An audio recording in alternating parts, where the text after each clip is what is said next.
우리 하나님 아버지와 주 예수 그리스도로부터 오는 은혜와 평강이 여러분들과 함께 하시기를 바랍니다. 우리 옆사람, 앞사람, 뒷사람들과 함께 인사하시겠습니다. 더위에 잘 지내셨습니까? 기도하며 삽시다. 인사하겠습니다. 더위에 잘 지내셨습니까? 기도하며 사십시다. 아멘.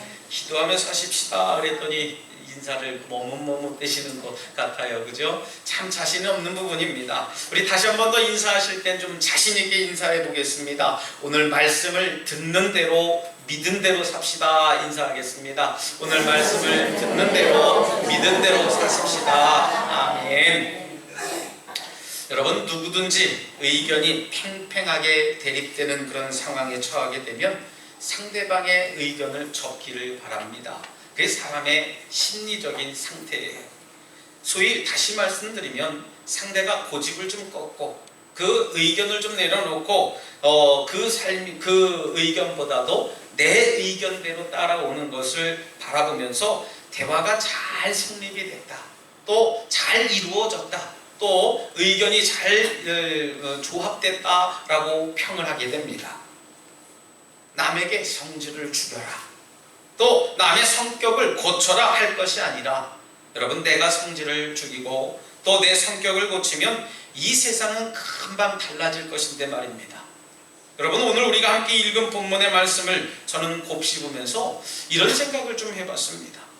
우리가 살아가는 이 세상 가운데에 여러 가지 부족한 것들이 참 많이 있다는 것을 새삼 느끼게 됩니다.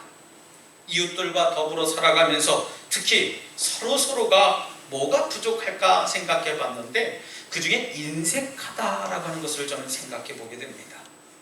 여러분, 인색하다라고 하는 것을 이야기할 때에 뭐부터 떠올립니까? 인색하다라고 하는 것을 떠올리게 되면 물질하고 관계를 두게 됩니다. 아이, 저 사람 물질에 인색해, 저 사람 참 인색할 때에 나에게 주는 것이 좀 부족해 할 때에 그 인색이라고 하는 단어를 쓰게 됩니다.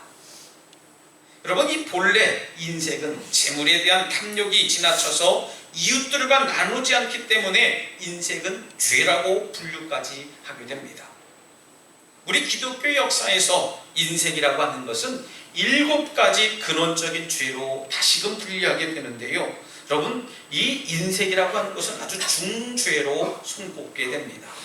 그런데 이 인색이라고 하는 말은 단순히 돈과 재물에만 관련된 게 아니라는 것을 오늘 이 시간 말씀드리고 싶습니다. 여러분, 인색이라고 하는 것은 원래 의미가 어떤 의미냐 하면 있는 그대로 평가하지 않는 죄라고 하는 뜻을 가지고 있다는 겁니다. 있는 그대로 평가하고 있는 그대로 바라볼 줄 알아야 되는데 우리는 자꾸 있는 그대로 보지 못하고 뭔가를 자꾸 생각해내려고 해요. 그러고 보면 우리가 일상에서 범하는 이 인색함의 죄는 늘상 짓는 죄가 아닐까 생각해 봅니다. 예를 들면 아주 유능한 이웃을 두고서 시기하고 깎아내리는 이들이 있습니다. 뭔가를 잘하는 이웃이 있으면 그까짓 거 뭐 나도 할 수 있어 하면서 굳이 안 해도 되는 깎아내리는 일들을 많이 하게 돼요. 반대로 어떻습니까? 악한 동료를 앞에 두고도 눈 감는 것도 인색함이다 생각합니다. 악한 일을 저지르고 있어요, 동료가요. 그러면 이 악한 일에 대해서 우리가 반응할 줄 알아야 되는데 예 할 것을 뒤에서 아니요 하고 있거든요. 반대입니다. 아니요 할 것을 뒤에서 비겁하게 침묵 방관하는 이들도 있다는 거예요. 이런 것을 가져다가 심리적으로는 인색이다라고 표현을 하게 됩니다. 여러분, 인색이라고 하는 건 죄입니다. 잘난 사람 잘났다고 박수 쳐줘야 돼요. 야, 당신 잘합니다. 엄지도 좀 척해주고요. 칭찬할 것 칭찬해주고 들려줄 것 들려줘야 됩니다. 또 나쁜 사람을 나쁜 사람이라고 소리칠 줄 알아야 됩니다. 나쁜 사람 나쁜 짓 했다, 나쁜 사람이라고 소리치는 게 인색의 반대말이라고, 그게 기독교적이라고 하는 것을 우리가 생각해 볼 수 있어야 됩니다. 여러분, 그런데 우리는 어떻습니까? 남 잘 되는 꼴 보고 싶어 합니까? 싫어합니까? 싫어해요. 얼마나 싫어하는지 몰라요. 그래서 소위 우리나라에 그런 속담이 있지 않습니까? 사돈이 땅을 사면 배가 아프대요. 얼마나 아주 정확하게 잘 아시는지 몰라요, 이런 거는요. 그죠? 여러분, 남 잘 되는 꼴 보기 싫어합니다. 그게 인색한 우리 현재의 모습들이라고 하는 것이죠. 저 또한도 마찬가지입니다. 누가 뭔가를 가졌다 하면 갖고 싶다, 부럽다 하면은 참 정직할 텐데요. 그 가질 거 뭐 가져서 뭐 하는 건데, 그거는 뭐 사들고 갈 건데 하면서 자꾸 폄하하고 비하 발언을 자꾸 저도 하게 됩니다. 어떤 율법 교사가 우리 주님께 와서 묻습니다. 그런데 묻는데 이상하게 물어요. 주님을 시험하며 물었다 했습니다. 오늘 본문에 정확하게 기록되어 있어요. 주님을 시험하며 물었다라고 하는 것은 여러분 아마 짐작하실 거예요. 왜 시험하며 물었을까? 시험하면서 묻는 게 도대체 뭘까? 한번 생각해 보려고 해요. 여러분, 질문의 방법은 여러 가지가 있습니다. 먼저는 정말 몰라서 하는 질문이에요. 선생님, 이건 무슨 뜻입니까? 하나님, 이게 무슨 얘기예요? 몰라서 하는 질문이에요. 그 문제에 대한 답을 듣고 싶고, 진리가 뭔지 원리적이건 논리적인 그 질문이 있기 때문에, 궁금함이 있기 때문에 자꾸 질문을 하게 됩니다. 그래서 그 질문에 대한 해답을 들으면 더 이상 반론의 여지가 없어요. 그런데요는 필요 없습니다. 왜요? 진리이기 때문에, 내가 모르던 걸 알았기 때문에, 새로운 걸 발견했기 때문에 그렇죠. 나머지 한 가지 질문은 내가 질문의 답을 알고 질문을 하는 겁니다. 소위 말하면 상대방이 대답 못할 질문을 하겠다라고 하는 것이죠. 이미 답을 알고 있어요. 상대가 어떻게 대답할지, 상대가 어떻게 행동할지 이미 알고 질문을 하게 됩니다. 소위 교만한 거지요. 시험하는 겁니다. 소위 말하면 간보겠다는 거예요. 내가 이미 그 답을 알고 있는데 당신은 지금 뭐라 얘기하는지, 내가 그 답을 알고 있는데 정직이 뭐고 진리가 뭔지 알고 있는데 당신의 마음이 지금 어디에 속해 있는지 그것을 내가 알고 싶은 이야기입니다. 교만한 겁니다. 이 사람이 와서 물었습니다. 주님, 영생을 얻으려면 어떻게 해야 되겠습니까? 정말 몰라서 물었을까요? 성경은 친히 말씀해 줬습니다. 주님을 시험하며 물었다. 여러분, 이미 알고 있었습니다. 영생을 얻으려면 어떻게 해야 되는지 이 사람은 반드시 알고 있었습니다. 이 율법교사는 정말 몰라서 질문한 게 아니라는 것을 먼저 알 수 있습니다. 그때 우리 주님께서 율법을 말씀하시며 뭐라고 대답하십니까? 그래, 율법에는 너 뭐라고 써있니? 너는 어떻게 해석했니? 라고 오히려 되묻게 되십니다. 이때 율법교사가 자기가 너무 잘 아는 내용이니까 아주 자신 있게 대답을 해요. 마음을 다하고 목숨을 다하고 힘을 다해 그리고 뜻을 다해 하나님을 사랑하고 내 이웃을 내 몸 아끼듯이 사랑해라 라고 했습니다. 예수님이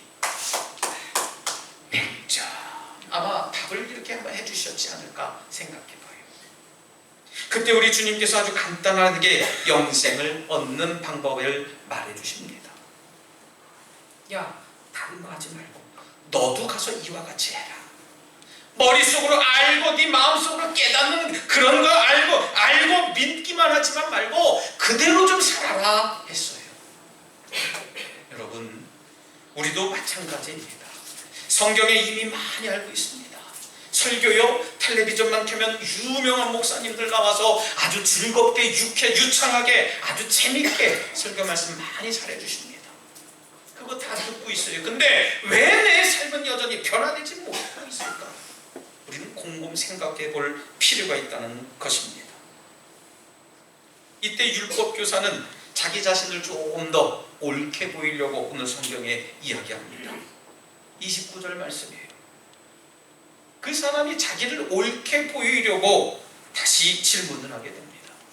그래요, 주님? 그러면 누가 과연 내 이웃입니까? 하나님을 사랑하는 것처럼 나도 이웃을 사랑하고 싶은데요, 내 이웃이 도대체 누군데 내 이웃을 사랑하라고 하는 주님 얘기하십니까? 이웃이 누구예요? 그때 예수님이 아주 좋은 비유를 말씀하셨어요. 어떤 사람이 예루살렘에서 여리고로 가는 중에 강도를 만났다는 겁니다. 모든 것을 다 빼앗겼습니다. 겁안 죽도록 매질도 당했어요. 누가 좀 도와줬으면 좋겠는데 그냥 이 강도들이 이 사람을 버리고 도망갔습니다. 그때 마침 한 제사장이 지나갑니다. 뭐 제사를 지내러 가는지 예배를 드리고 가는 건지 아니면 집으로 퇴근하고 가는 건지는 모르겠습니다만은 제사장이 앞으로 지나가게 됐어요. 그를 보고 반응을 합니다. 그냥 지나갔대요. 그냥 지나간 게 반응입니다. 그 다음 레위인도 지나갑니다. 레위인이라고 하면 귀족입니다. 총망받는 사람들이에요. 이 레위인도요, 그 강도 만난 사람을 보고 그냥 지나가게 됐어요. 그런데 어떤 강도 만난 사람을 본 어떤 사마리아 사람이 여행하는 중에 그 사람을 보고 불쌍히 여겨서 자기가 가지고 있던 기름을 발라주고 포도주를 주고 자기가 타고 있던 그 짐승에다가 그 강도 만난 사람을 태워서 여관으로 데리고 가서 치료를 하게 됩니다. 돌봐주게 됐어요. 그리고 그 여관 주인에게 잘 이야기를 합니다. 값이 얼마가 들든지 내가 오늘 준 것보다도 더 필요하면 줄 테니까 이 사람을 잘 돌봐주십시오 하고 부탁을 하고 그 자리를 떠나게 됩니다. 율법 교사에게 예수님이 다시 질문하시죠. 자, 이 세 사람의 분류가 있다. 제사장, 레위 사람, 사마리아 사람. 이 세 사람 중에 누가 강도 만난 사람의 이웃이냐 물었어요. 율법 교사는요, 또 100점짜리 답을 합니다. 강도 만난 사람을 돌봐주고 자비를 베푼 사람이 바로 강도 만난 사람의 이웃입니다 했어요. 아주 100점짜리 답을 들었습니다. 주님은 바로 말씀하셨죠. 뭐라고 말씀하십니까? 가서 너도 이와 같이 해라 했습니다. 제게는 여전히 생각할수록 답답한 사건이 하나 있고 지금도 하나님 앞에 철저하게 회개는 하고 있습니다만은 여전히 마음이 불편합니다. 11년 전에 제가 수련 목회자를 지원하면서 서울 광림교회에서 이제 수련목 시험을 보러 가게 됐습니다. 이른 아침이었고 또 시험 날이기 때문에 얼마나 저도 긴장을 했는지 다른 일로 방해받고 싶지가 않았어요. 얼마나 또 거룩한 척을 했는지요. 그날 성경시험을 봐야 되는데 성경시험 그 쪽지를 이렇게 들고 외우고 가기 시작했어요. 하나님이 세상을 이처럼 사랑하사 독생자를 주셨으니 했는데요. 환승역을 지나가고 있는데 저 구석에서 어떤 여인네가 남정네에게 매질을 당하는 겁니다. 많은 사람들 앞에서 매질을 맞고 있었어요. 뭐 무차별하게 손으로 발로 아주 그렇게 매질을 때리고 있더라고요. 이 여자는 지나가는 사람들을 붙잡고 도와주세요, 누가 경찰 좀 불러주세요 했는데 많은 사람들도 그냥 지나갑니다. 그 여인이 뭔 잘못을 했는지는 저는 알 수가 없습니다만은 살려달라고 하는 그 소리를 들었을 때에도 멈칫하기는 했지만 저도 이 제사장이나 레위인처럼 그냥 그 자리를 지나가게 말았습니다. 비겁했지요. 근데 그 광경을 본 어떤 남자분이 그 자리에 가서 그 남자를 말리기도 하고 함께 이렇게 좀 저지하면서 그 티격태격하면서 그 일이 마무리가 됐어요. 전철을 타고 이제 시험장에 도착해서 마음이 편치 않습니다. 계속 그 일들이 떠오르게 돼요. 내가 좀 도와줄 걸, 내가 좀 경찰을 불러줄 걸, 오늘 내가 시험을 좀 못 보더라도 내가 좀 해결해 줄 걸 하고 마음속에 굉장히 불편함을 갖고 시험을 다 치른 다음에 이제 동기들과 전도사님들과 차를 마시면서 그 이야기를 했어요. 사실은 내가 오늘 아침에 이런 일을 봤는데 참 무섭더라 그랬더니 우리 저희 동기 전도사님들이 제 생각을 잘 위로를 해주더라고요. 형님 잘 피하셨어요. 그때는 피하는 게 상책입니다. 괜히 거기에 그냥 휘말려 끼어들면은요 형님 큰일 나요. 잘하셨어요, 잘하셨어요 얘기를 하는데요. 목사가 된 후 이 본문을 종종 읽을 때마다 저는 제 마음을 여전히 2008년도 그 자리에 머무르게 됩니다. 여러분, 시험을 치르지 못했어도요, 그 상황에 내가 도와줘야 되지 않나 생각했습니다. 그것이 바로 주님이 바라고 원하시는 뜻 아니었을까? 내게 베풀어 주신 그 사랑이 아니었을까 하는 생각이 자꾸 제 마음속에 머뭇머뭇됩니다. 이제 다시 그런 일이 생겨나지 않아야 되지만, 혹시 제 안에 그런 것을 목격을 하고 그것을 발견하게 된다면 주의 사랑으로 전하는 자가 되기를 간절히 사모해 보게 됩니다. 여러분, 예수를 믿지 않는 사람들도요, 서로 사랑하며 살아가요. 아니, 어쩌면 우리 믿는 사람들보다 더 끈끈한 사랑으로, 끈끈한 정으로 이웃을 돌보며 살아가는 이들을 많이 볼 수가 있게 됩니다. 서로가 아니어도 불의와 정의를 구분할 줄은 압니다. 뭐가 틀렸는지, 뭐가 잘못됐는지, 뭘 하지 말아야 할지, 어떤 것을 하며 살아야 할지 믿지 않는 사람들도 더 정확하게 알고 있어요. 여러분, 사랑을 하면 용서할 줄 알게 되고 마음이 부드럽게 된다는 겁니다. 여러분, 이웃의 전제 조건은 바로 이 사랑 아닐까 저는 생각해봐요. 이웃을 소개할 때 우리 옆집 살아요, 우리 앞집 살아요, 우리 밑에 집 살아요, 그렇게 얘기할 때예요, 사랑이 있을 때 내 이웃이라고 이야기할 수 있는 겁니다. 사랑이 없다면 그냥 우리 앞집 사는 사람이에요, 그냥 얼굴만 아는 사람이에요. 누가 이웃이라고 얘기할 수 있을까요? 여러분, 마음이 겸손해지고 사랑하는 사람을 위해서라면 우리가 목숨을 내어줄 수 있는 마음의 자세까지도 필요한 줄 믿습니다. 그것이 바로 사랑의 본질 아니겠습니까? 오늘 예수님이 이 율법교사에게 뭐라고 율법적인 얘기를 했습니까? 마음을 다해, 성품을 다해, 뜻을 다해 하나님을 사랑하고 내 자신도 사랑하는 것처럼 이웃을 내 몸과 같이 사랑해라 하는 것이 율법의 강령이라고 이야기를 해줬습니다. 여러분, 오늘 사마리아 사람은 생명 걸고 이웃을 사랑했습니다. 이 상황을 보게 되면 여러분, 이 사마리아 사람은 유대인들이 가장 미워하는 사람들이에요.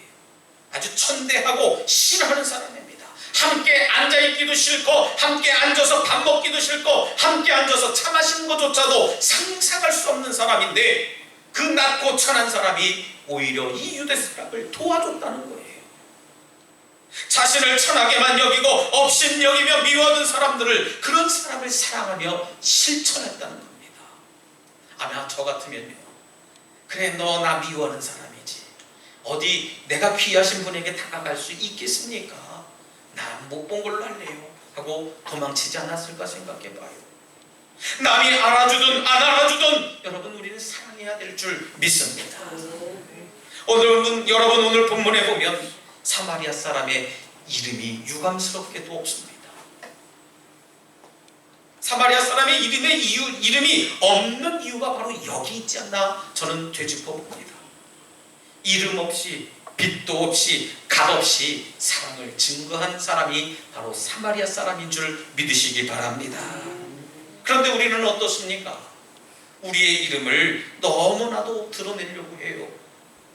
노력도 합니다. 뭘 해도 좋은 것은 내가 했고요, 나쁜 것은 저 사람이 했다는 거예요. 사랑하는 우리 덕수가족 여러분, 내가 변해야 세상도 변하고, 내가 사랑해야 사랑도 받게 되는 것인 줄 믿으시기 바랍니다. 여러분, 내가 베풀어야 그 열매를 얻게 되는 거예요. 우리가 오늘 본문의 말씀을 저는 가만히 보면서 우리가 너무나 잘 아는 말씀 아니겠습니까? 선한 사마리아 사람의 비유 잘 알고 있습니다. 이 말씀의 목적도 알고 있어요. 결론도 알고 있습니다. 여러분, 알고 믿은 대로 우리가 살 수 있다면 이 세상이 바로 천국을 이뤄갈 수 있지 않을까 저는 생각해 봐요. 우리는 내가 좀 편하기 위해서 좋은 이웃을 찾습니다. 나에게 이득을 주고, 나에게 도움을 주고, 나의 말 잘 따라주면 좋은 이웃이라는 거예요. 그러나 여러분, 정말 좋은 이웃이 누굽니까? 내가 바른 길 가지 않을 때 올바른 길로 인도해 줄 그런 사람이 좋은 이웃인 줄 믿습니다. 내가 연약해질 때 바른 길을 제시해 주고요, 힘주고 함께 동행하는 이웃이 좋은 이웃인 줄 믿습니다. 여러분, 우리가 좋을 때 그냥 같이 박수 쳐주고 그래 뭐 이렇게 얘기하면 누구도 할 수 있어요. 하지만 내가 어려움에 처해 있을 때, 내가 정말 잘못을 행하고 있을 때 진언해 줄 수 있는 사람이 좋은 이웃이라는 것이에요. 바라기는 여러분들 모두가 좋은 이웃들 되시기를 바랍니다. 예수를 믿으며 하나님의 사랑을 아는 대로 그대로 살아가는 삶, 그 삶을 전하는 좋은 이웃 말입니다. 오늘 말씀을 저는 가만히 보면서 묵상하고 곱씹었습니다. 과연 내가 알고 있는 게 뭐고 믿고 있는 게 뭘까? 그러나 내가 정말 알고 믿은 대로 행동하며 살아갈 수 있을까 생각해 봅니다. 오늘 우리 교회에 우리 예수님은 말씀하십니다.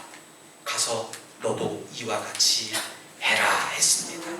그런 삶을 살아가는 저와 여러분들 되시기를 다시 한번 주님의 이름으로 축원합니다. 이 시간 함께 결단의 기도를 드릴 때, 주님, 우리가 서로 사랑하기를 원합니다. 주님의 말씀을 믿고 아는 대로 살아가는 삶, 이웃을 내 몸과 같이 사랑하며 이름 없이 빛도 없이 주님의 귀한 사랑을 전하는 전도자가 되게 하여 주시옵소서라고 잠시 결단의 기도를 드리겠습니다. 할렐루야. 사랑과 내가 충만하신 하나님, 저희들이 알고 있으면서도 또 믿고 있으면서도 깨닫고 있으면서도 그대로 살지 못했음을 용서하여 주시옵소서. 이제부터는 믿은 대로 살게 하여 주시옵시고 아는 대로 살 수 있도록 하나님이 용기를 더하여 주실 줄 믿습니다. 너도 가서 이와 같이 해라 말씀하셨사오니 저희들 그렇게 살아갈 수 있도록 용기와 능력을 더하여 주시옵소서. 하나님만 바라보는 믿음의 삶을 통해서 내 생각과 내 삶을 온전히 드릴 수 있는 거룩한 삶을 살게 하여 주시옵소서. 내가 좋은 이웃이 되게 할 수 있도록 아버지 인도해 주실 줄 믿습니다. 신실하신 하나님, 사랑의 하나님 아버지, 감사합니다. 이 시간 저희들에게 가서 너도 이와 같이 하라고 말씀하신 귀한 음성에 실천하며 반응하기를 원합니다. 이제는 저희들이 말씀을 듣는 것에서 그치는 것이 아니라 이제는 실천하며 세상의 빛과 소금의 역할을 감당하게 하여 주시옵소서. 예수님 이름으로 기도드리옵나이다. 아멘.